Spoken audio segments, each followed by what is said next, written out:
Hi there. Do you ever think about why do I attract the same people all the time, the same situations? I seem to self-sabotage myself. Why do I get in these same jams all the time?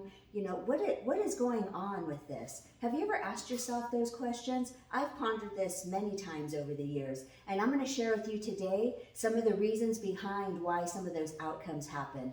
Hi, I'm Michelle Liddy. Welcome to Living a Limitless Life. I help people connect to a positive self-identity for growth and expansion in all areas of our life. All right, first of all, it starts with your perception. What's your perception of yourself in relation to the world? What is self-perception? I really liked this definition.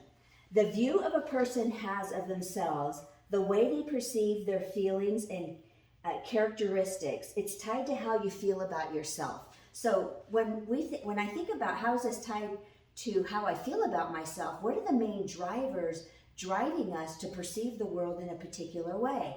Now, I'm just going to give a little bit of a background. Like if we grew up with trauma, meaning we weren't treated very respectfully, we were, verbally abused or emotionally abused, or physically abused, if we were, or just emotionally neglected, if there was some type of trauma that you grew up with, there's certain ways that you attach yourself and the way that you identify with yourself in relation to the way that you see the world. And I'm going to give two outcomes that can happen. One is when we're attached to our driving force in the way that we see the world, our drivers, internal subconscious drivers, produce certain outcomes in our life, or are likely to produce certain repetitive outcomes in our life. And if we are attached to some positive drivers, we had a lot of positive reinforcement growing up, a lot of attention, we got validation, we were loved. We have a connection to positive drivers in our life that create more positive outcomes, or we know how to, you'll know how to weave through some of those negativities that come up in our lives, and we don't get involved with the drama of it. We weave around it for a more positive outcome. So I call it the eye of perception. And what is your filter? That's something, to think about. What is your filter? How do you see yourself? What do you attach to that identifies yourself? What do you attach to that you just identify with the world? And what is that filter that you see yourself through? So I gave an example. It's kind of the eye of perception, the way that you see the world and what you're attached to. When we have positive connections to either our self-confidence, when we're confident in the person that we are. I'm not talking about the kind of confidence that you feel confident in a situation because you're getting a lot of validation or a lot of attention. You feel confident just because of the person that you are, and you accept all aspects of who you are. The quirky parts, the funny parts, the serious parts. You just accept all facets of who you are, and that type of confidence is what I'm talking about. Integrity, you're integral. You look to things and you want to be a person of integrity, a person of your word. You say things that you say you're gonna, you do things that you say you're gonna do. What you say out of your mouth is something that you really mean. You're not just saying it to get some type of positive feedback or to feel like you belong in a situation. You say things out of integrity because you really mean it. You really feel it in your heart and express that. You want to see yourself as a kind and courteous person. You're kind to people because you respect them and the person that they are, and you respect yourself and the person that you are. You know that you're kind to yourself, so you're kind to other people. Responsible, you're a responsible person. If you're connected to all of these things that I'm talking about, you're going to have, if you're self-responsible, you'll take accountability for things that you don't do correctly, and you don't feel majorly bad about it. You just know it's a course correction in life. It's not necessarily wrong or bad. It's just something that you learn from to improve yourself, make a course correction, and do it a different way, and you do it another way instead of the way that you were doing it that caused maybe the outcome that you didn't want. So you take personal responsibility. If you say things or hurt someone's feelings or do something wrong, you stand up for it and take ownership for it. You're disciplined. You are disciplined with the things that you want to create in your life. You know that if you keep consistent action to something, that the discipline that you have in in your life, and with yourself, actually, you're going to have the outcome eventually that you want to have in life. And through that disciplined route, you're doing course corrections. You're learning what to do and not to do to get to where you want to go. You're accountable. 100%, I see this as 100% accountability. We're 100% accountable for what we want in our lives and for ourselves. Like, to put that in somebody else's hands, to be accountable for something that you want in your life, you're giving what you want in life over to somebody else's, flip-floppy ways, whether they may do it or don't do it. They may act in a way that progresses you forward. They may not act in a way that progresses you forward. So when you're 100% accountable for yourself, you know that even though you may need somebody or work with somebody to help you get to an outcome, ultimately, if they're not giving you information or communicating with you in a way to help you get where you need to go, you take that back to yourself and find different ways to get that information or get the answers to where you want to go in life. Self-discipline is I talked about this just a minute ago. It's just really being disciplined with yourself and holding yourself accountable to what you want to do in life, or what you want to do with a friend, or what kind of fun you want to have, or saving money to go on a trip, or whatever it is. It's disciplining yourself to get an outcome and being consistent with that until you get the outcome that you want. So when you're in this eye of perception and your drivers are connected to these types of values and perceptions, you're going to get more positive outcomes in your life. Because when something happens to you, you're not going to take it personal. You're not going to get upset. You're not going to blame outside of yourself. You're going to feel comfortable and confident within yourself to stand in your own identity to do and have what you want in life. So when we see ourselves in this manner, like subconsciously, and this little ripple right here signifies subconsciously this is how we feel. It's not mentally that we want to feel like this. This is who we are. This is our state of being. You can also call this your state of being. This is where you pull from when you make decisions. When you make a decision, you're pulling from all of this. You're pulling from your confidence, you're pulling from your integrity, and these things that I've listed, the list is way larger than this, and you can go online and check out values and beliefs to behold, and it will give you a larger list. But when we go to make a decision or go to do something in our life, we're going to pull from these things that drive our life, that drive our decisions, that drive our actions, that drive our thinking and our behaviors. And so we pull from this, and I have this arrow coming up. It's the funnel that we feed ourselves. Now we're feeding it to our mental brain, our thinking brain, to take action, to make decisions in the directions of where we want to go. And then the outcome will be, it could be positive relationships. It could be getting that job that you want. It could be taking that cruise that you've been wanting to take. It could be going on an expedition that you've been thinking about for years, and you've taken the steps and the commitment and saved the money or made the travel plans to go on that expedition, whatever it may be. So, you pull from this. This is where you pull from to make your decisions, to move forward in your life, and you feed this into your brain, into your mental mind, and then that outcome, which is right here, that outcome will be the actions that you take. And a big thing is not taking things personally. Like if somebody does something that you don't like, you don't get derailed. You kind of just move past them and move around them instead of getting caught up in the drama of they did this and they did that, and I can't believe this and I can't believe that. Those are just distractions from you moving forward in life to where you want to go. Now on the flip side, I've marked this part is that when we are in a victim state with ourselves because of the trauma that we have had in our lives or the way that we were treated growing up, we attach to certain beliefs and values about ourselves. Attention seeking, because we didn't get, and I'm not saying that these are bad things. What I'm saying is that these are things that we've attached to, that we use to get through a period in our life or many years in our life that we define ourselves through. So when we make decisions, we pull from this pool of identity markers.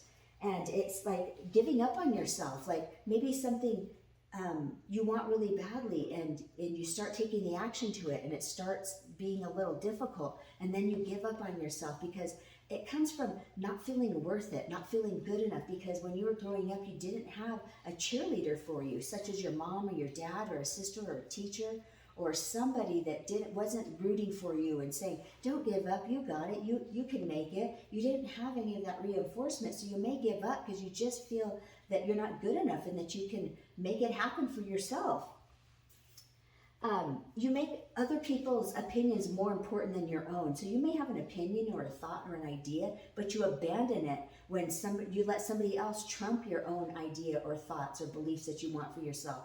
You don't feel comfortable standing in it, whether somebody agrees with you or not. So you abandon yourself for their thought and opinion, and you go with theirs. And then you're on this kind of like self-abandonment where, oh, this person gave this opinion, okay, I'll go with them. Okay, this person gave this opinion, okay, I'll go with them. But you really don't stand in yours and give yourself enough worth to believe in your own opinion and what you want for yourself, and having the confidence and courage to stand in that no matter what anybody says, thinks, or agrees with or doesn't agree with.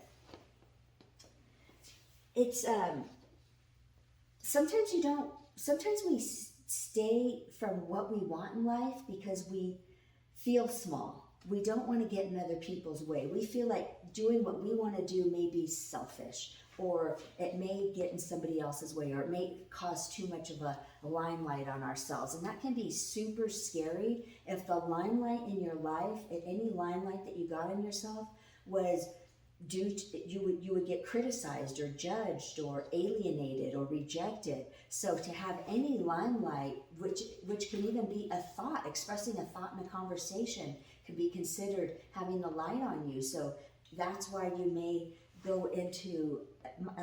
agree with other people and abandon your own thoughts, because you're scared of that judgment or criticism that you, quote, may receive. Most likely you won't receive it in your today life, but it's something that you received in your past, the past, and when you were growing up. And so we may feel just really badly about expressing who we are, taking up space. Just taking up space may have felt like being inconsiderate in growing up. I know with me, that those were some of my things. I felt like, I'm going to get in somebody's way, just be quiet, just be behind the scenes, don't say too much, hide away. And the other side of it could be attention seeking, wanting attention. So there's two sides to it. Wanting attention doesn't have to do with being rude or disrespectful. It means that when you were younger, you didn't receive any validation or any acceptance. So you're seeking it outside of yourself with other people through being the attention getter, maybe being the funniest person in the room, which is okay to be funny, but I'm talking about just being overboard with getting that attention, wanting everybody's attention, or possibly getting jealous if somebody's getting attention over you. These are just things that stem from certain traumas that we experienced in our lives. One belief that I have is that I had was, I'm wrong. No matter what I do, I'm wrong. And if I don't do this right, if like this perfectionism, if I'm not perfect and don't do this perfect, then I'm wrong. And that was a belief that I had to work through and really, because when I make decisions, if I want an outcome in my life, and if I'm thinking I'm going to be wrong all the time, I'm most likely going to abandon the effort that it takes to get the outcome that I want. And if I'm thinking that I'm wrong in doing what I'm doing, now I may go through it to a certain point, and then I would give up and quit on myself.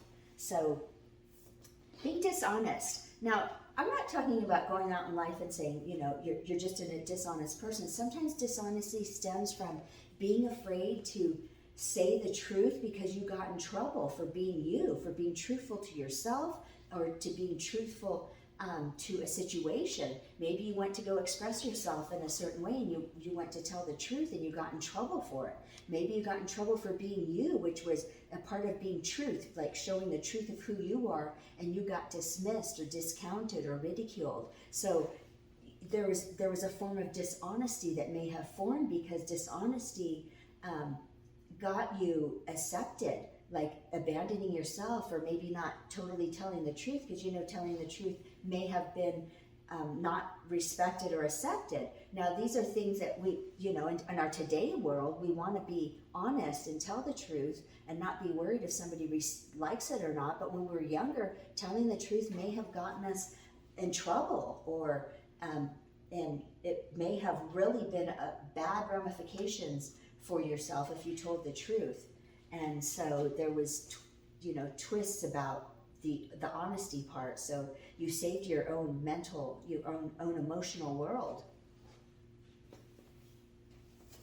One thing too can be like, I don't belong. You don't feel like you belong. So if you don't feel like you belong, you're going to not feel totally authentic to yourself. You're not going to show up, and you might show up kind of, I know this was me because I felt like I didn't belong. So I would go into a situation feeling like I didn't belong. So I know my personality came out kind of like uncomfortable and feeling really uncomfortable being in a situation or talking with a group of people or doing certain things. And so people felt like this uncomfort from me, and not that I didn't belong, but they just didn't put any attention towards me because I just felt uncomfortable. I wasn't approachable. Like maybe I looked like, somebody not approachable to have a conversation with. So I took that as not belonging, but the other person may just be like, they don't really seem like they're open to having a conversation. So, energetically speaking, they naturally would, put their attention elsewhere. So then I would feel like I didn't belong. So that would be an outcome, is that people just kind of, passed by me, and I took that as not belonging, when in actuality somebody was feeling like, well, maybe they don't feel open to having a conversation or meeting me or whatever that may be. So the outcomes, if you're drawing your decisions, make your decisions and what you want to do in life and those types of things, you're pulling it from this pool of things that we just spoke about, and your outcomes are not going to be that positive. Your outcomes are going to probably cause you to feel like, I don't belong, I'm wrong, I'm not good enough, people don't like me, I don't feel like I have a voice.